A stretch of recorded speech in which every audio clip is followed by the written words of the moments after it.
또다. 아멘. 우리 지난주 말씀을 통해서 나라가 망하고 바벨론으로 포로되어 갔지만 하나님께서 뭐라고 말씀하십니까? 그러나 돌아오게 하겠다. 내가 돌아오게 하겠다. 하나님 이렇게 뭔데요? 아니 더 안전할 거야. 하나님 우리는 수가 적은데요? 아니 번성하게 할 거야. 아브라함과 사라 두 사람을 통해서도 내가 민족을 일으켰는데, 그래서 제2 출애굽은 첫 번째 출애굽이었던 애굽을 빠져나올 때보다 거리는 몇 배나 더 멀지만, 그러나 그 가운데 하나님께서 인도하시고 반드시 회복하게 하겠다. 지금은 더 쉬워, 너희들은 더 쉬워, 그렇게 격려하셔서 우리가 이사야서 40장, 41장, 42장, 43장, 44장, 45장, 46장 이렇게 살펴보았었습니다. 40장, 광야에 외치는 자의 소리가 있어 이르되 너희는 여호와의 길을 준비하라. 41장 10절, 두려워하지 말라, 놀라지 말라, 나는 내 하나님이 되리라. 참으로 나의 의로운 오른손으로 너를 굳게 해주겠다. 42장에 우상들은 아무것도 아니라는 거죠. 만들어진 우상들은. 43장에 불과 물을 지날지라도 야곱아 내가 너를 구속하였고 내가 너를 불렀나니 너는 내 것이라 말씀하시고, 44장에 고레스를 통해서, 45장에 목자장 또 그 기름 부음 받은 내 고레스를 통해서 너희들 돌아가게 하겠다. 46장에 그런 격려들로 계속해서 이사야서 2부가 이렇게 돌아오는, 바벨론의 포로가 다 돌아오는 이스라엘에게 용기를 북돋는 그런 직접적인 말씀이라는 것을 생각해 보았고, 그것이 또한 오늘을 살아가는 우리 성도들에게도 내가 너를 회복하겠다, 내가 너를 반드시 잘되게 하겠다, 내가 너를 이 땅에 태어나게 한 이유가 그것이 아니다, 너의 인생의 목적을 향해서 하나님과 함께 나아갈 때에 너로 정말 생각지 못했던 그곳에 이르게 하며 너를 세계 가운데 들어서 정말로 등불같이 사용하겠다, 그런 말씀을 생각해 보았습니다. 신실하신 하나님의 뜻이 예레미야 선지자를 통해서 70년을 약속하셨던 것처럼 70년 만에 그들이 고국으로 돌아올 수 있게 해주셨고요. 성경 한번 찾아봅시다. 그래도 우리 지난주에 봤었는데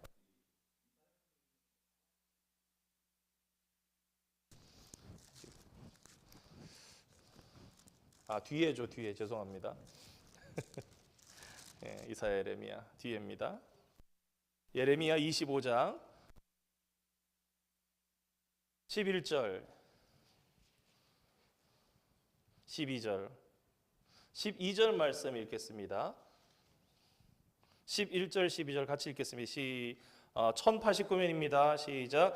이 모든 땅이 폐허가 되어 놀랄 일이 될 것이며 이리라 여호와의 말씀이니라. 70년이 끝나면 내가 바벨론의 왕과 그의 나라와 갈대아인의 땅을 그 죄악으로 말미암아 벌하여 영원히 폐허가 되게 하되, 이런 말씀들이 있습니다.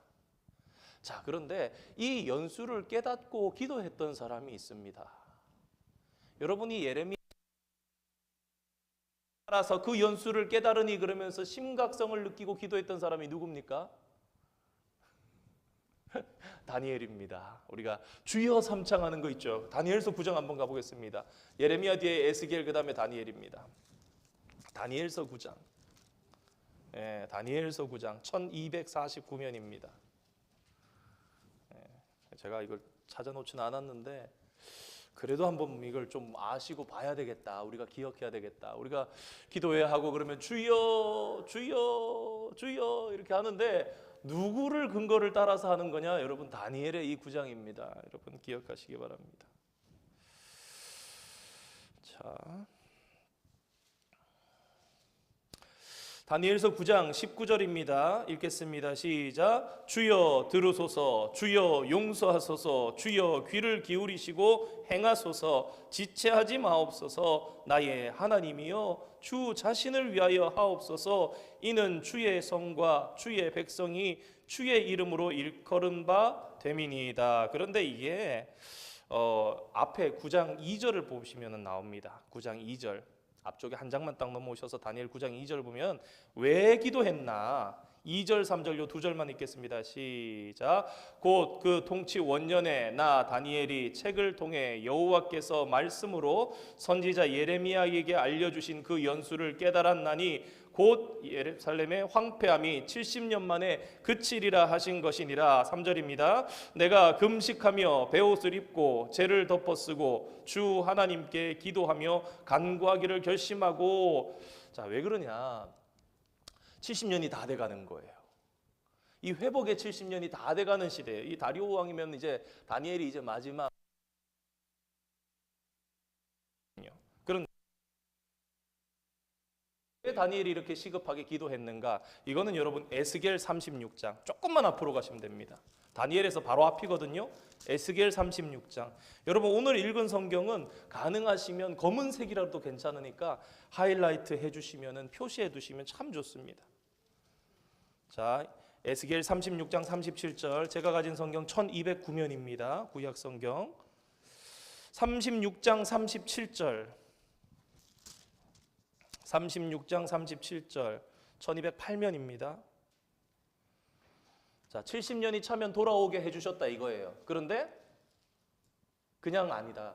뭐라 그럽니까? 읽어보겠습니다. 시작. 주 여호와께서 이같이 말씀하셨느니라. 그래도 이스라엘 족속이 이같이 자기들에게 이루어 주기를 내게 구하여야 할지. 자, 보세요.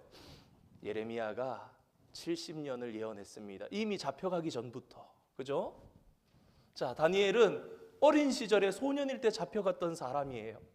그리고 다니엘은 하나님을 경배하는 자로서 하루에 3번의 기도를 포기하지 않고 살아가면서 총리의 그 바쁜 삶 속에서도 그걸 실천했던 사람이에요. 그러던 가운데 어느 날 보니까 예레미야의 70년의 연수를 깨달았다. 아까 그 얘기가 다니엘 9장 2절 3절 이렇게 나오는 거예요. 그리고 기도를 시작하고 마지막 종반부에 그 성경에 기록되어 있는 것은 주여 들으소서, 주여 구원하소서, 주여 지체치 마소서, 이 3가지예요. 그러니까 이 기도를 왜 했는가? 에스겔이 예언했던 이 말씀 중에 이스라엘 족속들이 그래도 내가 70년이지만 기도해야 하리라 생각해 보니까 기도해야 되겠다 내가. 여러분 저는 그렇게 믿습니다. 성경 가운데 이거 깨닫고 기도한 사람, 공식적으로 기록이 남아있는 사람은 다니엘밖에 없어요. 다니엘이 기도했고 하나님 들으시고 이 민족을 돌이켜서 다시 예루살렘으로 돌아가게 하신. 그래서 이게 중요해서 잠깐 말씀을 드렸고요.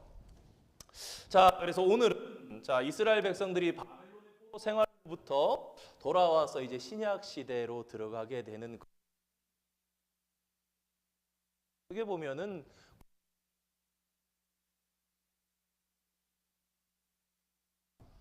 그래서 그 중간 시대라고 하는데, 신구약 중간 시대라고도 하는데, 이 약 430년간의 기간에 대해서 한번 생각해 보려 합니다. 까지 한 번도 들어보지 못했습니다. 사실은 나름 열심히 그래도 예배를 드리고 살았다고 생각했는데 글쎄요, 잘 모르겠습니다. 하여튼 대부분의 성도들이요, 구약 성경에서 신약 성경으로 넘어가는데 안 하십니다. 굉장히 스무스하게 잘 네, 그렇게 이게 마이크가 잘 안 되나요 지금? 더 가까이 될까요? 무선 마이크 교환할까요? 네.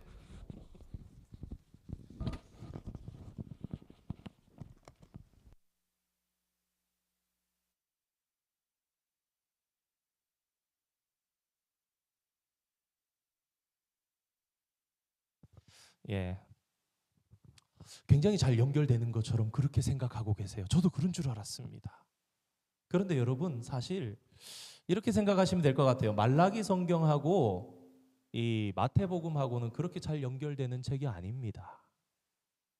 그럼에도 불구하고 우리가 구약 성경과 이 신약 성경 처음 들어와서 말라기 성경을 딱 보면서 무언가 잘 연결된다라고 생각하는 착각 중에 하나는 그나마 사복음서 중에 마태복음이 가장 많은 구약 성경을 인용하고 있기 때문입니다.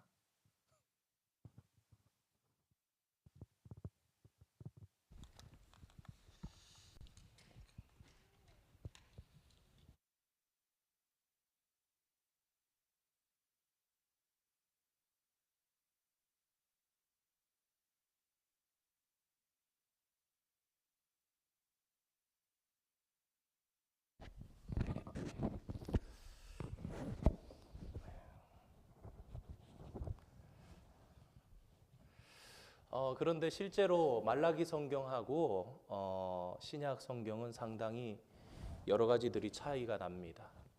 여러분, 우리가 에스라 느헤미야를 지나고 에스라 느헤미야 시대하고 같은 선지자들은 학개 스가랴, 말라기 바로 직전에 이제 예언서들이죠. 근데 이 학개 스가랴는 스룹바벨과 예수아를 독려해서 우리가 구역 모임 때 했던 것처럼 성전을 지어라라고 해서 지은 사람들 이야기고, 말라기는 그로부터 한 20년 뒤의 이야기입니다. 그 한 400 BC 410년경 414년경부터 신약 시대에 올 때까지를 어떤 분들은 말씀의 암흑기다, 그렇게 얘기를 하죠. 400년 동안 하나님의 말씀이 선포되지 않았던 시기. 사실은요, 마태복음이 마가, 누가, 요한복음 중에선 제일 구약 성경을 많이 인용합니다. 그래서 신학적으로는 구약 성경 10대 인용문이라 그래서 10가지를 대표적으로 구약 성경들을 인용하는 거예요. 그래서 마치 그것이 이제 정말 그렇게 하지만 실제로 성취된 구약의 역사다. 베들레헴에서, 그리고 애굽에서 내 아들을 불렀다. 나귀 타고 그가 입성하신다. 뭐 이런 여러 가지 이야기들이 들어있는 거예요. 그래서 우리는 마치 착각을 하는 거예요. 구약 성경이랑 별 다름이 없네. 그렇게 하면서 읽으면서 넘어가는 것입니다. 그런데 우리가 그냥 구약 성경 말라기에서 신약 성경 제일 가까운 책인 복음서로 넘어갈 때 이해가 안 가는 부분들이 몇 가지 있습니다. 제가 하나하나 몇 가지만 대표적으로 짚어드리겠습니다. 첫 번째, 유대인들은 왜 그렇게 다윗을 동경하는가? 여러분, 오늘날도요, 관광 가면요, 거기 별밖에 없습니다. 별 모양이 없는 상품이 거의 없어요. 그 별이 뭐냐? 다윗의 별이래요. 메시아 별이라 할 수도 있죠. 근데 그 별이 또한 동시에 다윗의 방패랍니다. 다윗의 방패처럼 이렇게 생겼다 이거죠. 다윗을 왜 그렇게 동경하는가? 왜 다윗의 자손이여 다윗의 자손이여 그렇게 불렀는가? 그 목적을 사실 잘 알 수 없습니다. 구약만 읽다가 신약으로 넘어오면 그것을 잘 알 수 없습니다. 두 번째, 유대인들이 겪은 그런 비어있는 430년의 기간은 이스라엘의 역사에 있어서 어떤 시간이었나? 그거를 모르고 그냥 봅니다. 사실 430년은 상당히 긴 시간이거든요. 세 번째, 회당은 구약에서 단 한 번도 나오지 않습니다. 갑자기 회당이 나옵니다. 회당장도 나옵니다. 이 사람들은 누구지?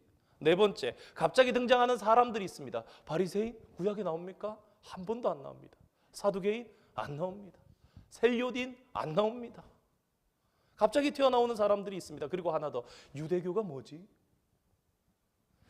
여러분, 이런 생각 한번 해봤습니까? 그럼 유대교, 유대인들이 믿는 교, 하나님 믿는 거 그게 유대교 아니야? 그런데 엄밀하게는 아닙니다. 그래서 우리가 예를 들면은 구약 시대에 왕들이 다스리던 시대, 히스기야 시대에 살았던 사람들은 그러면 그 사람들을 유대교라고 부를 수 있는가? 아닙니다.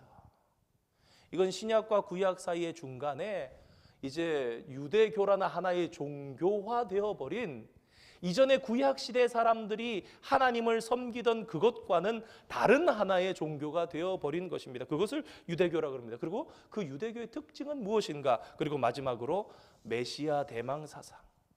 예수님이 올 때쯤에는 예수님 당시의 사람들의 이름이, 예수란 이름이 엄청 많았습니다. 그래서 제가 존경하는 한 교수님 중에 조직신학 교수님, 조직신학 교수라는 것은 성경에 궁금한 거를 풀어내는 사람이에요. 이건 그래서 그런 거야 라고 어려운 부분들을 풀어내는 사람. 그분은 설교하시던 게 기억이 납니다.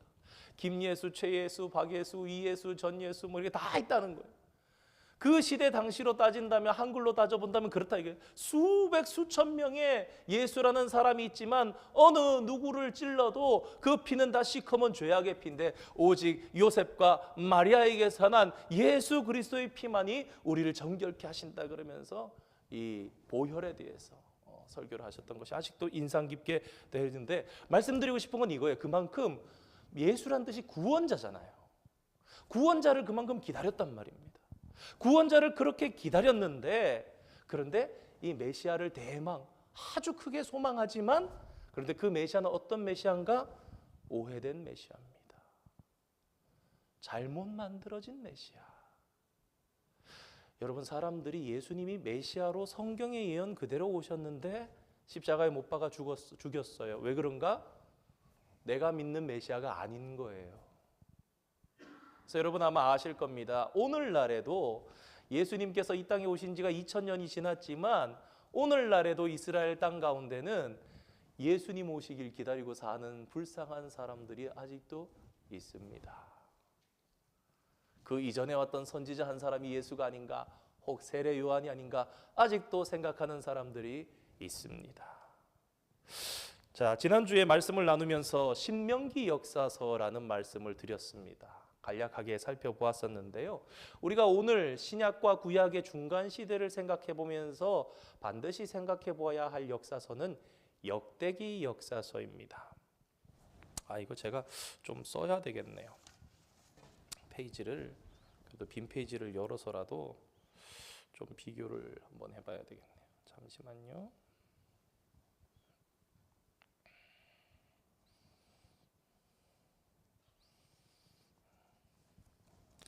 적으실 수 있으면 적으시면 좋습니다.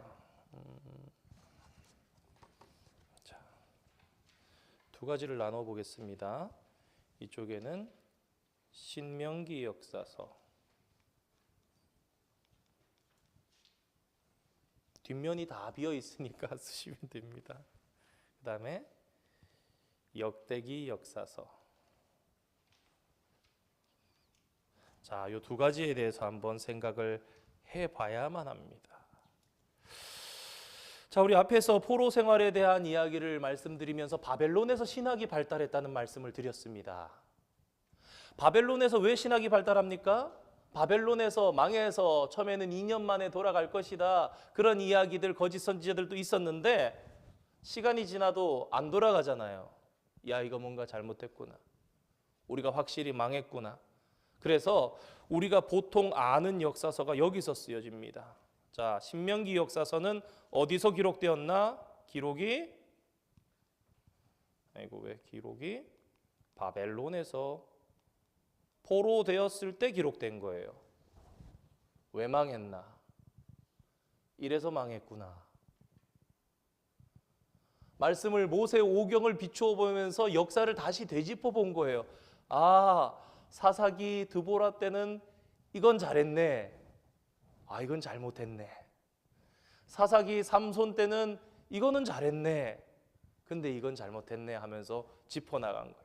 사울 왕 때 이거는 잘했네, 이거는 잘못했네 라고 한 거예요. 그래서 우리가 한 번씩 수업도 했었습니다만은 수, 삿, 룻, 삼왕대 이렇게 했었죠. 그래서 근데 삼왕까지만 됩니다. 그러니까 여호수아, 사사기, 룻기, 사무엘 상하, 열왕기 상하까지의 역사가 이 신명기 역사서예요. 이 역사서는 어디에서 기록되었다? 바벨론에 포로되어 가서. 그 목적이 뭐예요? 우리가 왜 망했나? 그래서 이 성경의 특징은 어떻게 되냐면, 이 성경의 특징은 이게 순종했더니 복 받잖아, 불순종했더니 봐라, 다른 나라들이 쳐들어오잖아, 우리가 저주를 받잖아, 어렵고 힘들었잖아. 그래서 이것을 가지고 무엇이라 그러냐면 선지자적 관점이다. 자, 여러분 한번 생각해 보세요. 선지자는 잘하면 와서 축복해줘요, 그렇죠? 잘못하면 나단 선지자가 다윗이 밧세바를 범했더니 딱 나타나서 왕이시여 잘못했습니다 그러지 않습니까? 그러니까 잘했더니 왕이시여 잘하셨습니다, 하나님께서 기뻐하십니다. 그런데 잘못되면 왕이시여 그거 잘못했습니다, 이건 눈치도 안 보는 거예요. 가서 왕이든 말든 잘했으면 잘하셨습니다, 잘못했으면 잘못하셨습니다 그러는 거예요. 그러니까 이 바벨론에서 쓰여진 이 신명기 역사서는 화복 사상이, 순종과 불순종에 대한 사상이 아주 뚜렷하게 잘 드러나는 거예요. 실질적으로도 구조상 그렇습니다. 여러분 제일 앞에 있는 여호수아 책은 순종했더니 복받았더라 라는 책이라면, 두 번째 책인 사사기는 불순종했더니 저주받았더라, 이방 민족들이 침입해왔더라, 이 두 개가 굉장히 대조되는 그런 책이지요. 자, 거기에 비해서 역대기 역사서는 무엇인가? 제가 요거를 좀 어떻게 잘 해봐야 되겠는데 역대기 역사서는 어디서 쓰였는가? 기록 어디서 썼을까요? 포로 이후에 돌아와서 누구를 중심으로? 학사 겸 제사장이었던 에스라를 중심으로 해서 기록된 성경입니다. 자, 이 성경의 목적은 무엇이냐? 여러분, 이 목적은요, 죄송합니다. 제가 여기랑 구분을 할게요. 목적은 회복입니다. 자, 여러분, 그래서 보면요, 이 선지자적 관점이 아니라 제사자적 관점이고 예배를 중시하고 성전을 중시해요. 잘했을 때 잘했다, 잘못했을 때 너 그거 잘못했다라고 얘기를 하지 않아요. 잘못한 얘기를 뺍니다. 왜요? 지금 이제 겨우 포로됐다가 돌아와서 우리가 누구지? 여러분, 에스라, 느헤미야 성경을 보십시오. 예루살렘 성에, 황폐했던 예루살렘 성에 잡아가지고 같이 살라 그러면 힘드니까 도망가고, 또 잡아가지고 같이 살라 그러면 힘들면 도망가는 거예요. 그러면서 살아가면서 이방 여자랑 같이 통혼해서 살고, 그 원수였던 그 족속들이랑 성전 성벽 건축하는데 방해했던 그 사람들 방을 말이에요, 성벽 위에, 성전 위에다가 방에다가 기물하고 다 넣어서 살도록 만들어주는 그런 부정과 부패와 엉망진창의 삶을 살아가던 그때에 이 백성들이 희망의 신학을 가져야 돼요. 우리는 누구인가? 그래서 역대기 역사서 중에 역대상하, 그리고 에스라, 느헤미야, 에스더거든요. 그야말로 포로 이후에. 그래서 어떤 분들은 그래요. 그래서 아니, 성경 가운데 열왕기 상하랑 역대기 상하는 똑같은 내용 아닙니까? 관점 자체가 완전히 다릅니다. 첫째로 북왕국 이스라엘에 대한 이야기는 열왕기밖에 안 나옵니다. 역대기의 역사는 북이스라엘까지 다룰 이유가 없어요. 지금 왜냐하면 순수성을 회복하기도 너무너무 다급하기 때문에. 그래서 우리가 구역 모임할 때 했었죠. 왜 우리가 너희는 상관없느니라, 사마리아 사람들이 와서 그럴 수 있는데 이스라엘이 심지가 곧아서 굳건해서 뭔가 든든했으면 그들 중에 받을 수도 있었을지 모르겠지만, 지금은 우리가 누구인가, 어떻게 예배를 세워가야 하는가, 성전의 기초부터 세워나가는 이 예민한 시기에 불순물을 섞을 수 없다는 거예요. 우리의 순수성을 회복해야 된다는 거예요. 그래서 그 성경을 쓰면서 이 역대기 성경에는 족보가 쫙 나옵니다. 역대기는요, 여러분 1장에서 9장까지가 족보예요. 성경 가운데 가장 긴 족보예요. 가장 긴 족보. 그 족보를 통해서 쭉 온 다음에 무엇으로 오느냐? 다윗으로 바로 들어갑니다. 사울이 들어갈 틈이 없어요. 왜요? 지금 뭐 사울 얘기할 사울이 뭐 나빠서만이 아니라 사울까지 얘기할 게 없어요. 지금 우리는 목적이 다윗이에요. 왜? 우리가 회복해야 할 역사, 다윗 시대의 역사. 그래서 다윗의 범죄들을 싹 뺍니다.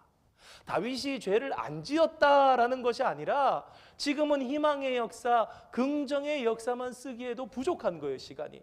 빨리 우리는 그 다윗 시대 그때와 같이 아름답게 제사를 드리고 예배를 드리고 제사장들이 서고 찬양대가 서고 심지어 성전 문지기 반열까지 쭉쭉 정비되던 그 아름답던 시대, 평생을 일평생을 성전 공사를 하면서 모으고 그 보석들을 하나님 앞에 드리고 그렇게 열심히 있었던 그 다윗 시대를 향해서 가려고 하는 그 마음, 그것을 향해서 희망의 신학, 우리가 돌아갈 목표를 설정, 그랬던 책이 역대상하, 에스라, 느헤미야예요.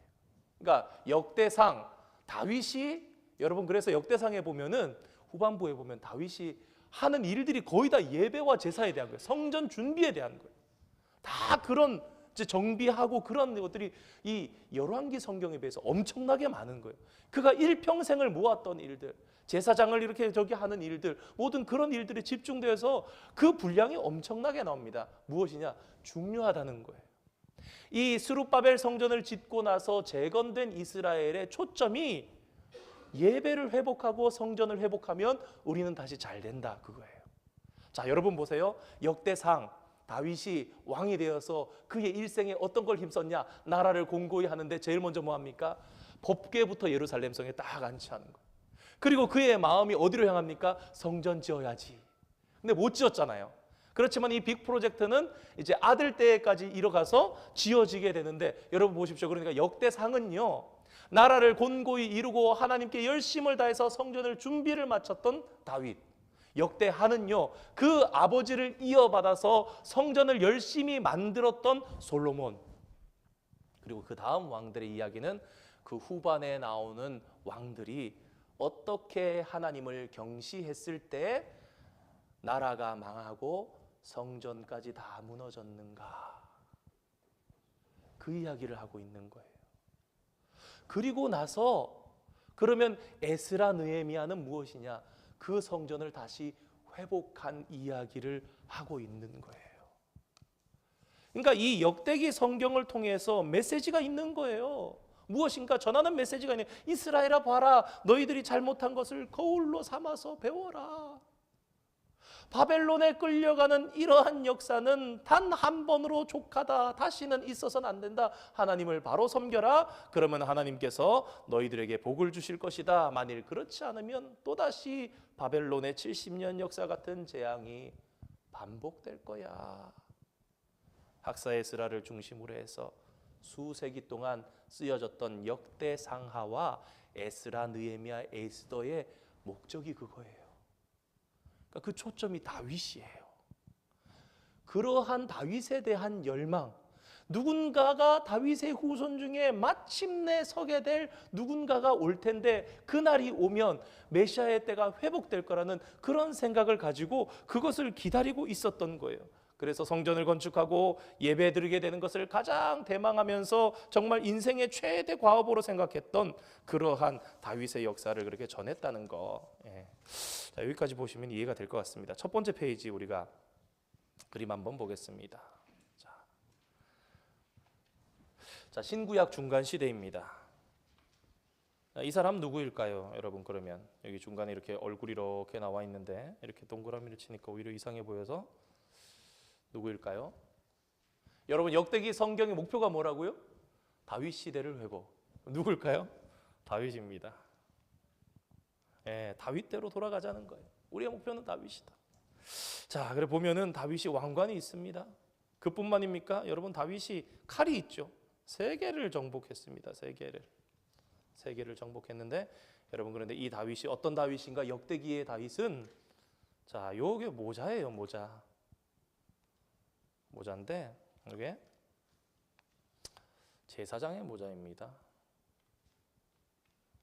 자, 그리고 이거 뭘까요? 비파죠. 무엇을 얘기할까요? 찬양대. 그러니까 다윗 때에 나라는 왕권과 전쟁과 이런 것만 강했던 것이 아니라 어떻게 해요? 이 제사와 찬양과 아까 말씀드렸듯이 성전 문지기 반열까지. 자, 그리고 중간에 있는 이 그림은 스룹바벨 성전입니다. 스룹바벨 때 재건되었던,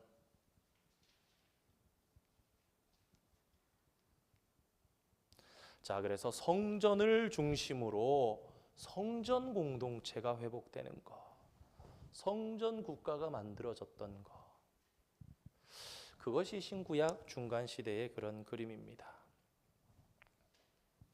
자, 이런 것을 이해해야지 이제 왜 유대교가 생겼는가, 왜 다윗의 자손이라고 사람들이 부르는가. 실제로 예수님 다윗의 자손이었고, 저분이 다윗의 자손인데 기적을 일으키시네. 자, 두 번째 그림을 한번 보겠습니다. 두 번째 그림의 제목은 회상입니다. 회상. 돌아보는 거죠. 자, 그러면 신구약 430년간 어떤 일이 있었는가? 여러분, 이 신약과 구약 중간 시대의 이스라엘 백성들이 어떤 시대를 겪었는지를 보면 되는데요. 여러분, 보기만 해도 이름들이 무시무시합니다. 아수르, 바벨론, 파사는 이게 페르시아죠. 요새는 이제 또 페르시아, 그리스, 이게 뭐 헬라를 얘기합니다. 헬라. 누가 생각나죠? 대왕 알렉산더. 네, 영토가 장난이 아니죠. 그리고 로마, 말해도 1000년이 넘는 역사를 가진. 여러분 생각해 보세요. 아수르, 바벨론, 페르시아, 헬라, 로마. 이게요, 감히 나라라고 부를 만한 저기가 아니에요. 여러분, BC 8세기부터 세계에서 강국들이 나타나기 시작하는데요, 그냥 나라라고 얘기를 안 하고 그래서 뭘 하느냐? 제국이라고 합니다. 제국. 여러분, 아수르 제국입니다. 바벨론 제국입니다. 페르시아 제국입니다. 헬라 제국, 로마 제국.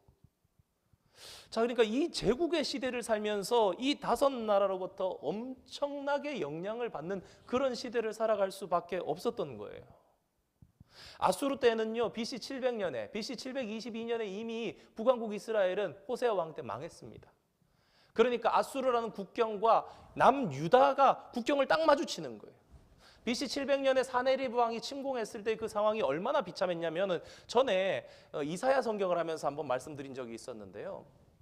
새 장에 갇힌 새처럼 내가 히스기야를 만들었다, 그렇게 얘기를 합니다. 랍사게가 와가지고 히브리 말로 막 얘기하면서 우리 왕이 그러시는데 2,000마리의 말을 줄지라도 너희들이 그 탈자를 내지 못할 것이다. 여러분, 예루살렘은요 첩첩산 중에 이렇게 둘러싸여 있는데 그걸 다 막은 거예요, 그 길을. 그리고 예루살렘 성 하나 세 장처럼 딱 갖다 놓고 마지막 라기스 성까지 떨어졌을 때 그 이야기들이 이사야에 나옵니다. 근데 지리를 보니까 알겠더라고요. 라기스 성이 떨어지면 어떻게 되는가? 애굽으로 내려가는 길이 막혀요. 하나님 그러시죠. 애굽을 의지하지 말아라. 그건 인생이야. 그는 가만히 앉은 라합이야. 나를 의지하라. 편지를 씁니다. 막 아주 그냥 이렇게 능멸하는 그런 내용들 쓰니까 히스기야 왕이 어떡합니까? 그 편지 펴놓고 기도합니다. 편지 펴놓고. 그럴 때 어떻게 됩니까? 사네립 왕이 있을 때 하나님의 사자가 와서 밤에 18만 5천 명을 죽이니 사네립 왕이 도망갔다가 아들 2명한테 살해되고 반역이 일어나서 아들들이 다시 올라서는 그런 일들이 있지요. 하여튼 근데 하나님께서 도와주지 않으셨으면 아수르 앞에 사실은 정말 망할 수밖에 없는 그런 나라였습니다. 여러분, 오늘날 미국이 더 강할 것 같습니까? 역사 가운데 2600년 전에 있었던 바벨론이 더 강할 것 같습니까? 여러분, 역사상 바벨론보다 강한 나라가 선 적이 없었다고 얘기합니다. 그 도성이, 그 규모가, 여러분 성벽이 100m입니다. 성벽이 높이가. 성이 두께가 32m예요. 여기서 저기까지 20m가 안 되는데 이 두께의 거의 2배 정도 되는 그런 두께로 지어놓고 이방 나라들이 침입해와도 잔치하고 놀고 있습니다. 성벽 꼭대기에서. 그런 바벨론에게 망했고요. 그 바벨론의 포로 70년 하나님께서 말씀하셨죠. 근데 여러분, 이 페르시아가 이 바벨론을 말도 안 되게 하룻밤에 무너뜨립니다. 거기에 대한 에피소드는 말씀드리기 좀 길지만, 하여튼 말 한 마리에 기분 나빴던 이 고레스 왕이 그 일을 너무너무 해서 유프라테스 강을 찢어놨더니 그 유프라테스 강물을 이용해서 해자 시스템을 가지고 있었던 바벨론의 하수도 상수도가 다 드러나는 바람에 그 아래로 다 올라가서 점령해서 이기지요. 그래서 오늘날에도 이 바벨론의 무너졌도다 큰 성 바벨론이 무너졌도다라는 것은 정말 엄청난 뉴스로 요한계시라고 해서 쓰고 있는 거죠. 그렇게 그날에 큰 음녀 사탄이 심판을 받고 떨어질 것이다 라고 얘기를 하는 겁니다. 자, 그래서 하나님께서 고레스를 들어서 쓸 거야 말씀하신 게 그날에 이스라엘 백성들이 얼마나 깜짝 놀랐겠습니까? 이거는 세계가 앞만 봐도 바벨론이 망할 것 같지 않은데 하룻밤에 딱 망하고 고레스 원년이 됐는데 고레스가 칙령을 발표합니다. 너희들 너희의 언어, 너희의 종교, 너희의 문화 마음껏 사용해라. 돌아가서 고국에서 살아라. 그러면서 아주 이렇게 관대 정치를 하면서 나가기 시작하는데, 그래도 여전히 여러분 페르시아 보십시오. 페르시아 영역이 지금 이게 똑같은 지도를 계속 보여주고 있는 건데, 아수르 제국이 지금 사우디아라비아 반도를 이렇게 보고 아프리카 대륙 이렇게 여기 그리스, 이 소아시아 지역, 이쪽 아시아, 근동아시아 지역 이렇게 본다면 여러분이 페르시아 제국을 한번 보시기 바랍니다. 그 다음에 또 그리스, 헬라, 알렉산더 대왕이 인도 앞까지 인더스 강까지 갔던 그 모습을 한번 보시기 바랍니다. 그리고 로마, 동로마, 서로마 나뉘기도 했지만 AD 1000년이 넘어서까지 로마가 계속 통치하고 하는 그런 상황 가운데서 이스라엘 백성들이 엄청나게 곤욕을 당했던 거예요. 아무리 살아도 바벨론이 망하고 페르시아가 되었는데 페르시아도 수백 년 가죠. 페르시아 수백 년 가는 동안 이스라엘이 회복이 안 되는 거예요. 언제 다윗의 때가 오는가? 언제 다윗의 때가 오는가? 그 지나니까 헬라의 알렉산더 대왕이 엄청나게 뻗어나와서 두로와 시돈을 점령해 가고 저쪽 아래쪽에 이집트까지 점령하고 올라와서 뻗어가는 그런 시간들 속에서 헬라가 망하고 그 뒤에 나라가 4개로 나뉘어가지고 남왕국과 북왕국 사이에서 150년간 전쟁하는데 정말 고래 싸움에 새우등 터지듯이 그렇게 터지면서 살아가면서도 너무너무 괴롭고 힘들고 어렵고 그렇게 살아가는데 메시아는 올 생각을 안 하고 마침내 로마까지 나타나가지고 그 로마 시대에는 어부지리로 헤롯이 이 로마의 삼두 정치의 마지막에 삼두 정치에서 한 사람이 벗어나면서 두 사람이 싸우는 그 이집트에서 싸우던 그 악티움 해전 때에 헤롯이라는 에돔 사람이 이 왕을 구해주고 황제로 등극하는 데 도움을 줬다고 해가지고 이스라엘 땅에 왕으로 앉혀버린 거예요. 그 모든 일들을 겪으면서 이스라엘 사람들은 너무너무 힘들고 어렵고 전쟁통에 길이 되고 여자들은 죽고 잡혀가고 재산은 빼앗기고 밭 갈아놓으면 작물들 다 훔쳐가 버리고 전쟁 물자로 다 동원해 버리고 그런 삶을 살아가면서 메시아에 대한 대망을 하기 시작했다는 거예요. 그러니 그 메시아가 여러분 어떤 메시아였겠습니까? 그러니까 성경이 메시아를 보낼 텐데 이런 메시아를 보낼 거야 라고 말씀하지 않았어요. 근데 그 사람들의 삶이 430년 동안 살면서 어떤 메시아를 기다릴 수밖에 없었는가?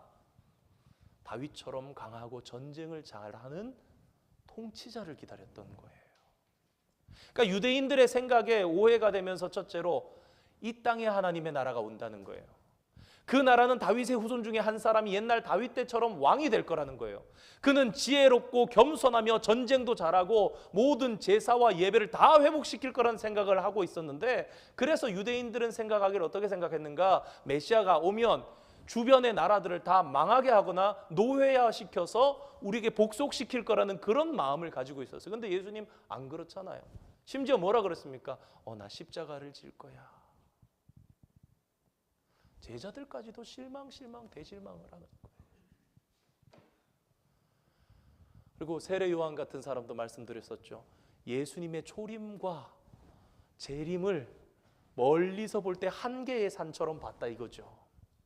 그래서 예수님 오시면 바로 심판하실 줄 알았던 거예요. 그래서 도끼가 뿌리에 놓여 있으니 찍어버릴 거라 그랬는데 예수님 오셔서 아무리 기다려도 이제 좀 찍어버리실 때가 됐는데 안 찍어버리시네. 오늘 왜 이사야 53장 1절에서 3절을 읽었는가?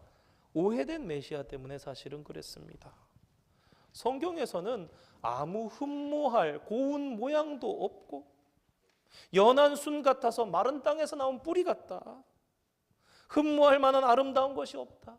멸시를 받았고 버림을 받았고 간고를 많이 겪었고 우리도 그를 귀하게 여기지 아니하였다. 사실 준비한 게 더 있지만 오늘 여기까지 하고 마무리를 좀 하려고 합니다.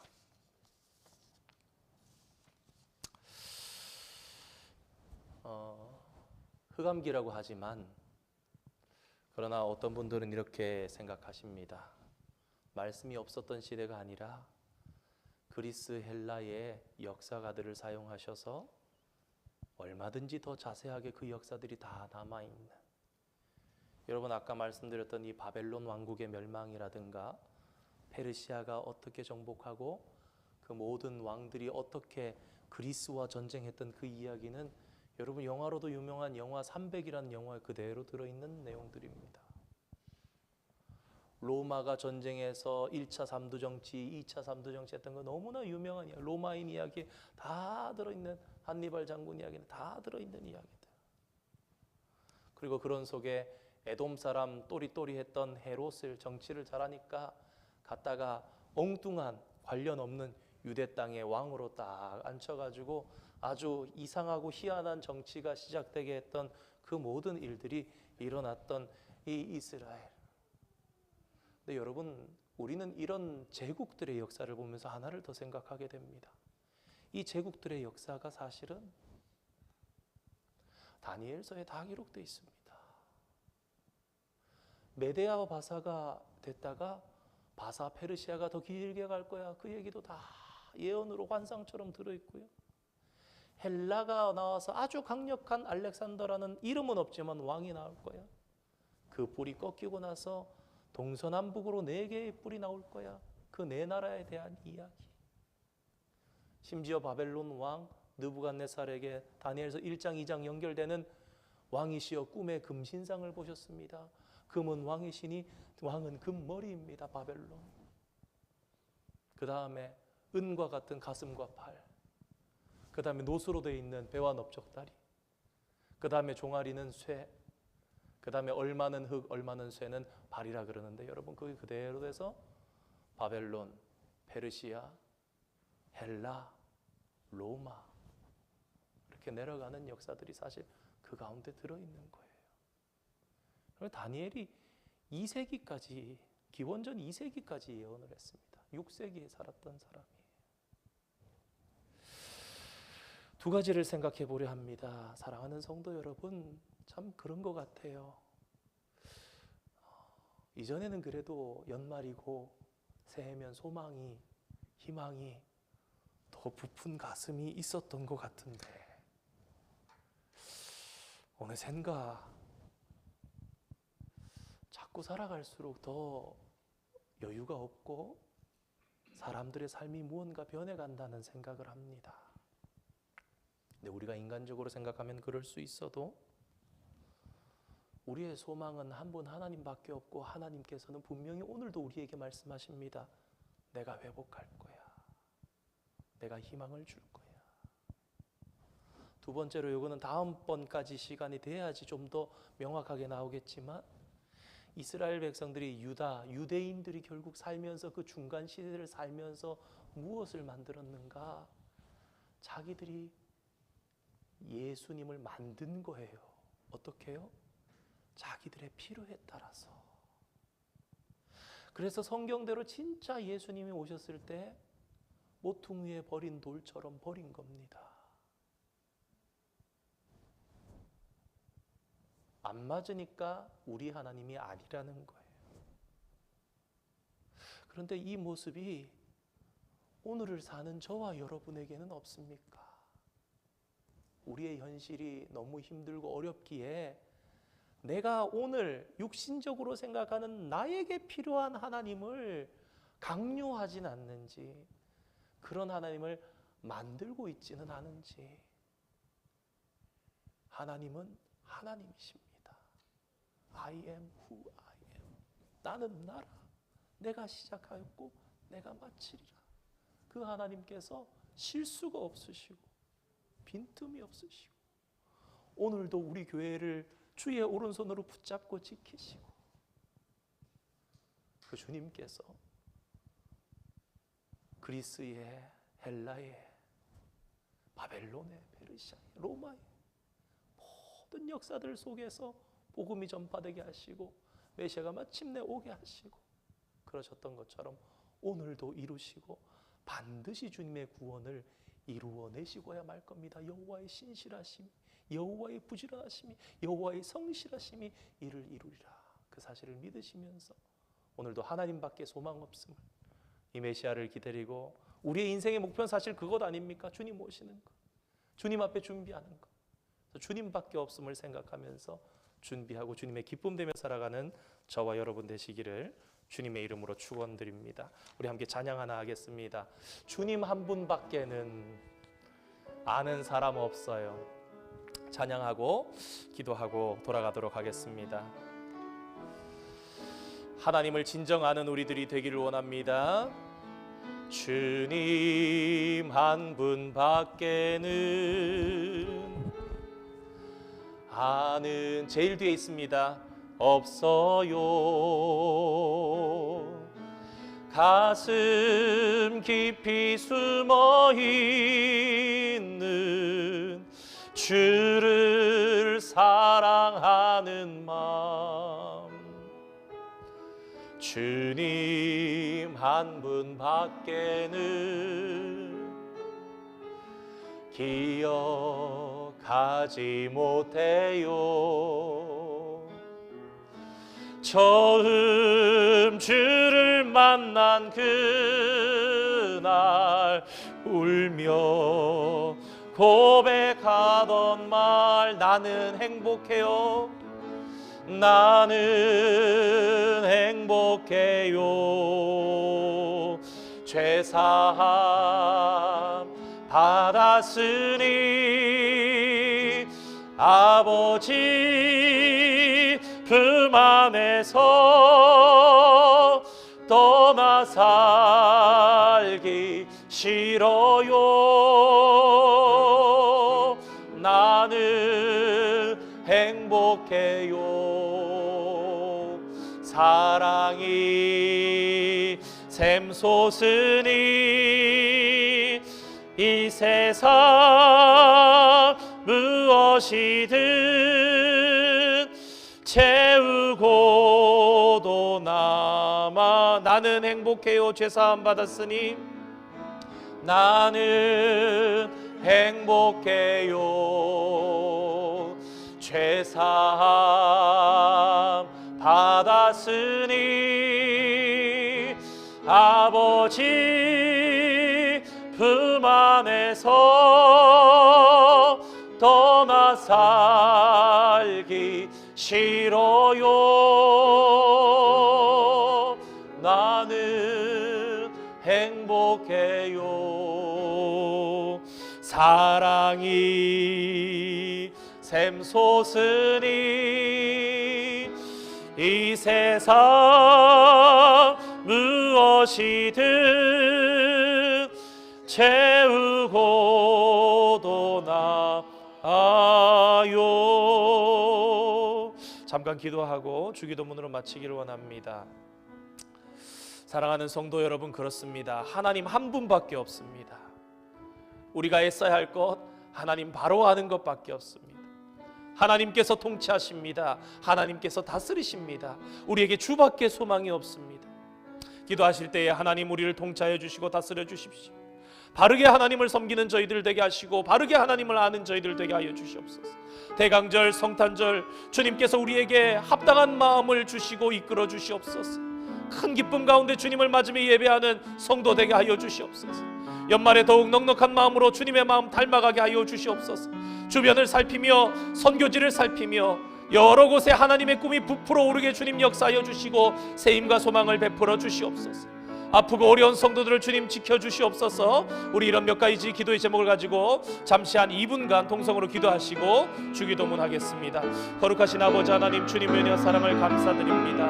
하나님, 오늘도 주님께서 역사하시고 통치하시며 저희들의 소망과 힘이 주님밖에 없음을 기억하며 아버지 하나님 앞에 나아갑니다. 이스라엘 백성들이 살아가면서 그렇게 하나님을 기다리고 대망했지만 그 하나님을 기다리는 마음들이 너무 육신적으로 달려서 결국 참 하나님께서 오셨음에도 불구하고 받아들이지 못하고 버릴 수밖에 없었던 그 안타까운 역사를 이 시간 잠깐 살펴보았습니다.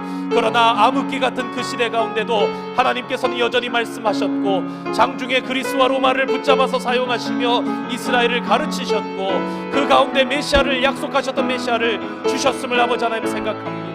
하나님, 주님밖에 소망이 없는 저희들의 삶을 다시금 깨닫게 하여 주시옵소서.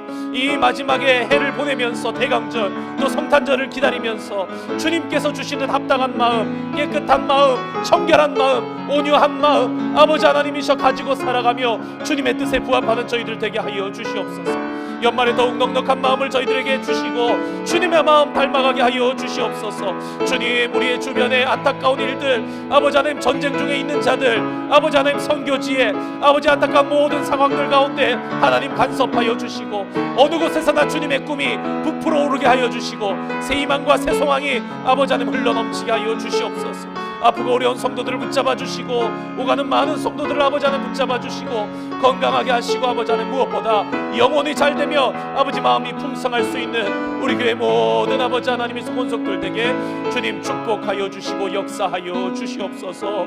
붙잡아 주시고 우리를 통치하여 주시옵소서. 감사드리며 예수님의 이름으로 기도드립니다. 아멘.